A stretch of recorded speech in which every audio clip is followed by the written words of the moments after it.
rebelle. Au cœur des terres mystérieuses d'Écosse existait un royaume ancestral baigné par la magie, les légendes et les dangers. Longtemps le théâtre de rivalité entre les différents clans, Dunbro était désormais en paix. Mais pour combien de temps ? Le roi Fergus et la reine Elinor régnaient sur leur royaume avec sagesse et fermeté. Un jour, ce rôle difficile reviendrait à leurs enfants. Si les triplés facétieux, Hubert, Harris et Amish, étaient encore jeunes, la reine Elinor nourrissait déjà de grands projets pour sa fille, Mérida. Seulement, Mérida n'était pas comme sa mère, stricte et posée. Au maniement de la harpe, elle préférait celui de l'épée. Rester assise à étudier pendant des heures l'ennuyait à mourir. Mais pour la reine Elinor, pas question d'en démordre. Une princesse se devait avant tout d'avoir un cerveau bien rempli. Dès qu'elle le pouvait, Mérida n'avait qu'une hâte, retrouver Angus, son cheval. Au diable les leçons, la harpe et tout le tralala. La vraie vie, c'était ici, sur sa selle, avec son arc et ses flèches. Mérida ne ratait jamais sa cible, un talent qui n'avait, hélas, aucune valeur aux yeux de sa mère. Ce soir-là, après avoir chevauché, Mérida rentra juste à temps pour dîner. Une fois son estomac rempli, le roi Fergus leur narra le jour où il avait affronté Mordieu, un ours gigantesque. Un combat féroce qui lui avait coûté une jambe. Autour de la table, tout le monde bâilla. Le roi avait déjà raconté cette histoire un bon millier de fois. Le repas fut interrompu par l'arrivée de plusieurs lettres que la reine Elinor s'empressa de lire à haute voix. Les chefs de clan acceptaient son invitation avec joie. Ils allaient proposer un prétendant à la main de Mérida lors d'un tournoi. Mérida fut outrée. « Je ne me laisserai pas faire !» hurla-t-elle en quittant la salle. La reine Elinor suivit sa fille pour tenter de la raisonner. Elle évoqua la légende d'un jeune prince. Après s'être fâché avec ses 3 frères, il avait conduit son royaume à la destruction. Voilà ce qui arrivait lorsqu'on refusait de suivre les traditions. Les légendes comportent toujours un fond de vérité, expliqua la reine. Mérida ne trouva pas cet argument très convaincant. C'était comme si la reine et sa fille vivaient dans 2 mondes différents. Celui des responsabilités pour Elinor, celui de la liberté pour Mérida. Incapables de se rapprocher, chacune s'en alla de son côté. « Mérida devrait comprendre que je fais tout cela par amour, » expliqua la reine à son époux. « Mon destin m'appartient, je ne me marierai pas, je le jure, » promit Mérida à son cheval. Malheureusement, il était déjà trop tard. Peu de temps après, les navires des chefs de clan apparurent au large de Dunbro. La reine aida Mérida à enfiler une robe traditionnelle ajustée et un voile pour dompter sa crinière rousse. « C'est trop serré, je ne peux pas bouger !» se plaignit Mérida, qui avait l'impression d'étouffer. « Au contraire, c'est parfait !» répondit Elinor. Les 3 plus importants chefs de clan furent accueillis dans la salle de réception du château. Il y avait les lords MacGuffin, Mackintosh et Dingwall. Mérida les considéra, affalée dans son fauteuil. Dire que parmi leurs fils se trouvait son futur mari. Elle ne pouvait même pas l'imaginer. S'ensuivit une grande démonstration de fanfaronnade.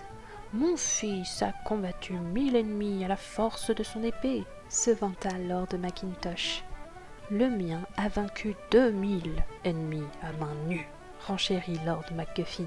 « Mon fiston a terrassé 10 000 ennemis d'une seule main !» termina Lord Dingwall. Mérida soupira. Comment se sortir de là ? Le tournoi était prévu pour midi sur les terres du château. Les règles établies par la reine étaient claires. Seul le premier-né de chaque clan pouvait prétendre à la main de Mérida. C'était la princesse en personne qui avait choisi la discipline du défi. Archers, à vos marques, s'écria Elinor. Que la chance accompagne vos flèches. Et les flèches volèrent, mais pas forcément dans la bonne direction. Le jeune MacGuffin manqua de rater la cible. Le tir de Macintosh fut un peu meilleur, toutefois le jeune lord ne brilla pas par son comportement. Pour finir, la flèche de Lord Dingwall alla se ficher en plein dans le mille alors qu'il regardait ailleurs. Excédée, Mérida descendit sur le terrain. « Je suis une première-née et je concours pour ma propre main !» Les protestations de sa mère n'y changeaient rien.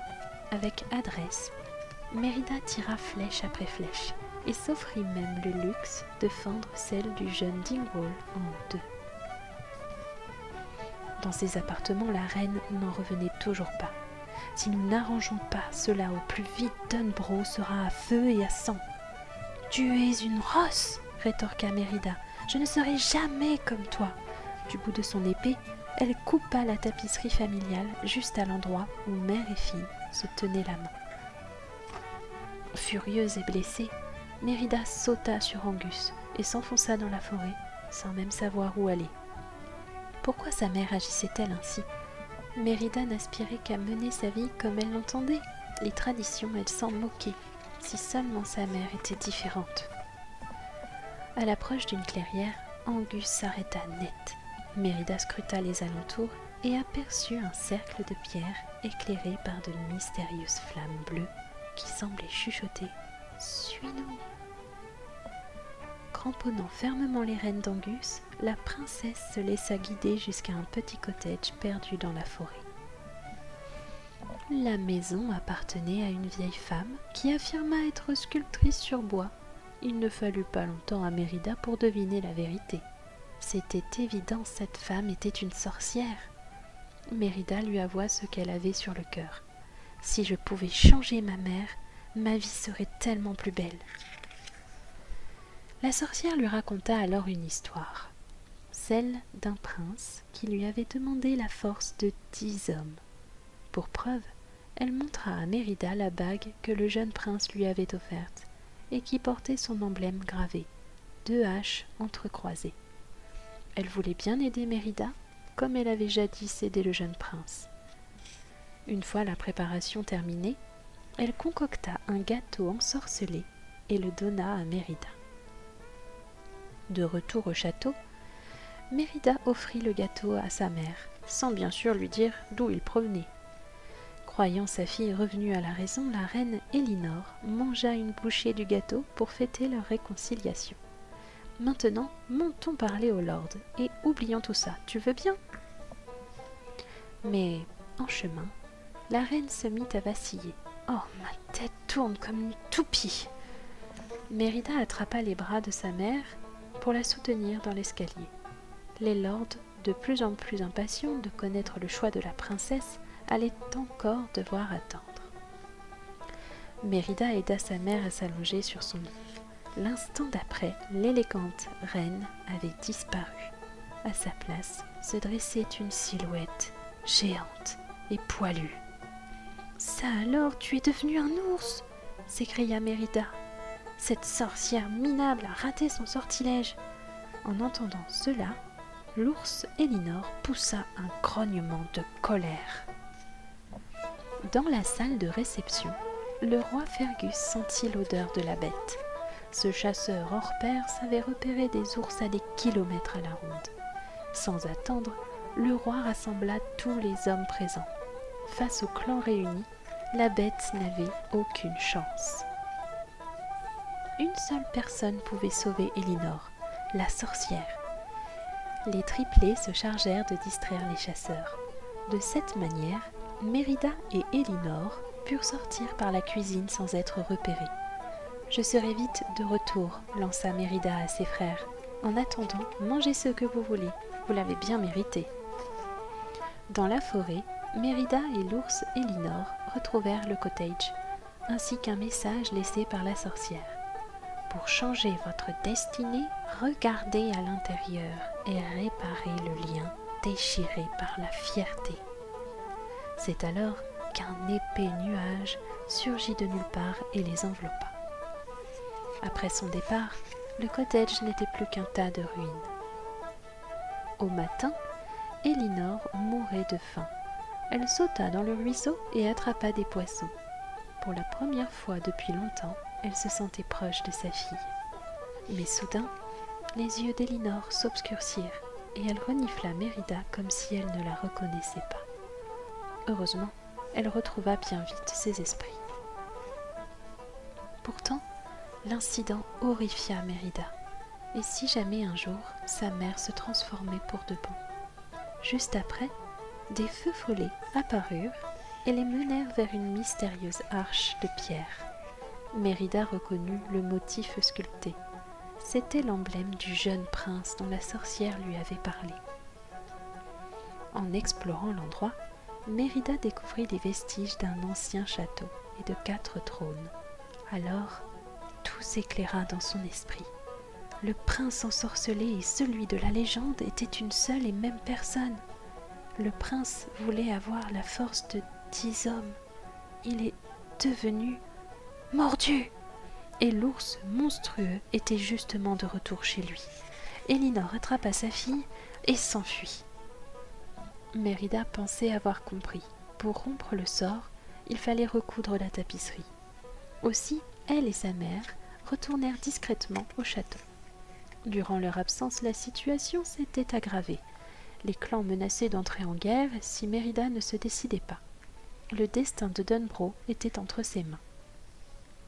Résolue, Mérida s'avança jusqu'au centre de la salle. Elle n'avait plus le choix. Elle devait épouser l'un de ses prétendants pour sauver son royaume. C'était son devoir de princesse. Mais soudain, cachée parmi les ombres, l'ours Elinor mima quelque chose. La reine pense que nous devrions d'abord trouver l'amour, interpréta Mérida. Contre toute attente, l'idée d'Elinor remporta un fier succès. Comme Mérida, les jeunes lords semblaient heureux de pouvoir maîtriser leur destinée. « C'est entendu, approuva Lord Macguffin. Laissons ces garçons conquérir le cœur de la princesse avant d'obtenir sa main. » Enfin tranquille, Mérida et sa mère se précipitèrent à l'étage pour s'emparer de la tapisserie. Mais alors, Elinor recommença à se comporter comme un ours. Fergus arriva dans la pièce et tomba nez à nez avec la bête qu'il pourchassait. « Non !» cria Mérida affolée. « Ce n'est pas ce que tu crois !» Son père refusa de l'écouter. Sa haine des ours était plus forte que tout. Elinor avait repris possession de son corps, mais Fergus ne la reconnut pas. Les éclats de voix attirèrent les clans qui se lancèrent comme un seul homme à la poursuite d'Elinor. « Maman, cours !» hurla Mérida. Mérida eut beau protester, son père l'enferma pour sa propre sécurité. Lui, tout ce qu'il savait, c'est qu'il y avait un ours en liberté. Avant de partir, il confia la clé à Maudie, la gouvernante.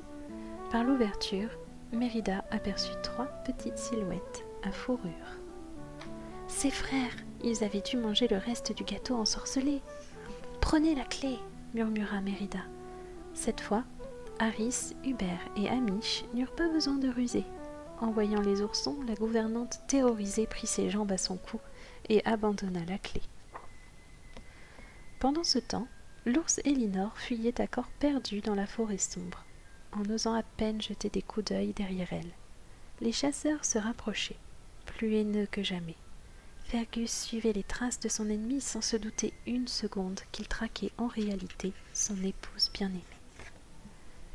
Libérée par les triplés, Mérida attrapa à la volée la tapisserie, du fil et une aiguille. Puis elle bondit sur Angus avec ses frères et fonça au secours de leur mère. Tandis que les oursons triplés tenaient les rênes, Mérida se chargeait de recoudre la tapisserie déchirée. Des feux follets leur indiquèrent le chemin, et Mérida lança son cheval dans un galop effréné. Un peu plus loin, au milieu du cercle de pierre, Fergus et les lords tenaient la pauvre Elinor prisonnière de leurs cordes. Le roi Fergus n'avait plus qu'un geste à faire pour en finir. Mais Mérida s'interposa. D'un coup d'épée, elle trancha sa jambe de bois. À cet instant, un autre ours surgit de l'obscurité. « Mordu !» souffla Mérida. L'ours surpuissant se débarrassa sans mal de ses assaillants. Une seule personne l'intéressait, Mérida. La princesse tendit son arc, mais l'ours la fit tomber. Cette vision déchaîna Elinor. La bataille entre les deux ours fut rude.